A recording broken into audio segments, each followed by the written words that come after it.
Mike, the whole social media thing, I always get asked this, like why physicians should get involved in social media. I mean, it's, Don't tell them not to. Forget yeah, yeah.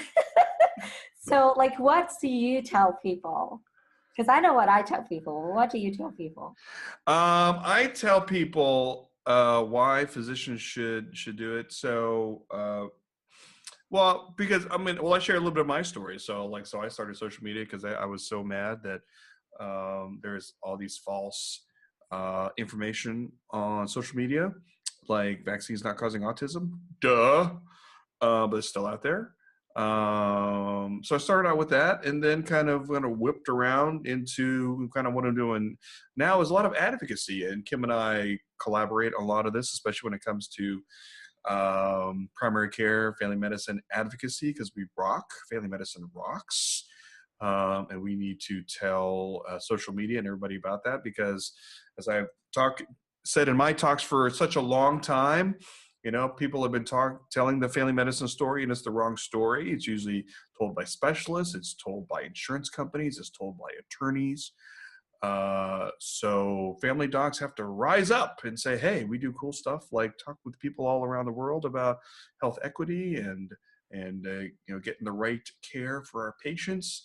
So yeah, that's what I say. What do you say there, Kim?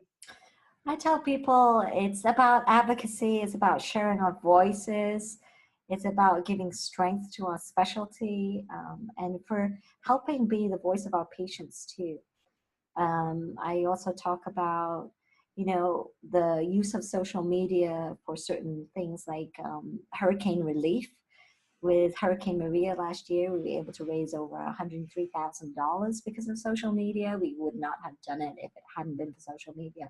And for the many chapters of the American Academy of Family Physicians, and especially for the Indiana Academy of Family Physicians, the Puerto Rico chapter of the American Academy of Family Physicians. And so, the work that was done there, and also we've been able to save two family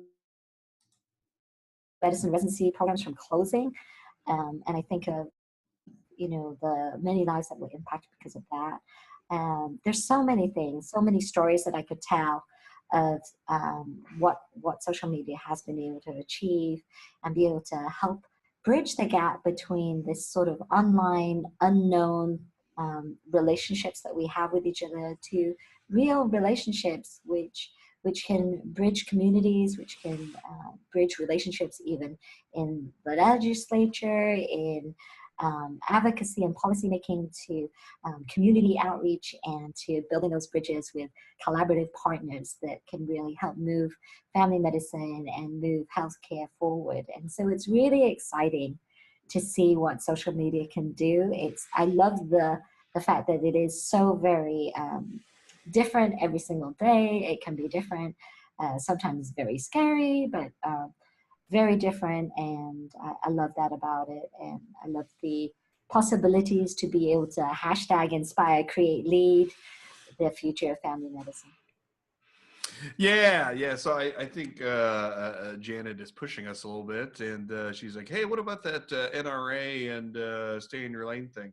So I think that's a great example of physicians rising up, not only primary care but pediatricians and everyone else.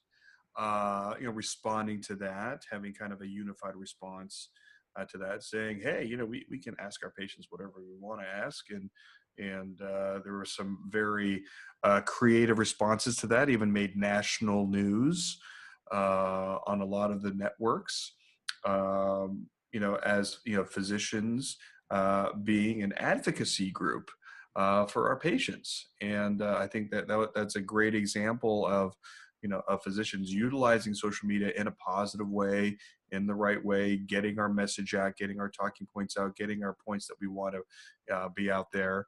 And I think, some of it was creative. I don't think a lot of it was adversarial. I don't think it contributed to this toxic environment out there. I think, some of them, I wouldn't say went too far. I think some of them were pretty creative.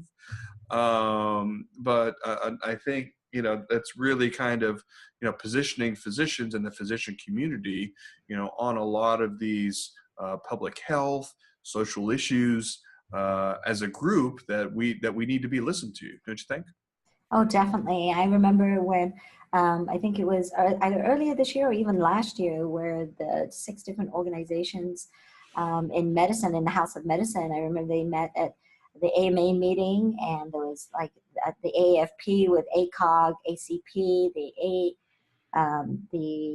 AAP, the pediatricians, the psychologists, the psychiatrists, they all got together and released a statement about the need for more research in gun violence. And they had a video that they released in response to a shooting then, which I can't even remember which one it was now. There's so many. But you know, that type of response from the community, and this week even seeing the outpouring, thousands and thousands of physicians signing a document asking for more research in gun violence, asking that we have to do something. You know, this is our lane. We see patients, you know, physicians see patients that come into our EDs, that come to our offices, they're affected. I remember hearing the story of one of our docs who took care of a patient who had been shot, and he was in the hospital for months. And he saw the impact that had had on that family's life. And it compelled him to really reach out to different organizations, and he wrote a resolution to the AMA to really talk about, well, what is it that we're going to do about gun violence, and how can we really research this and really find out what's going to work and what isn't going to work, especially when you know, compare it to other countries.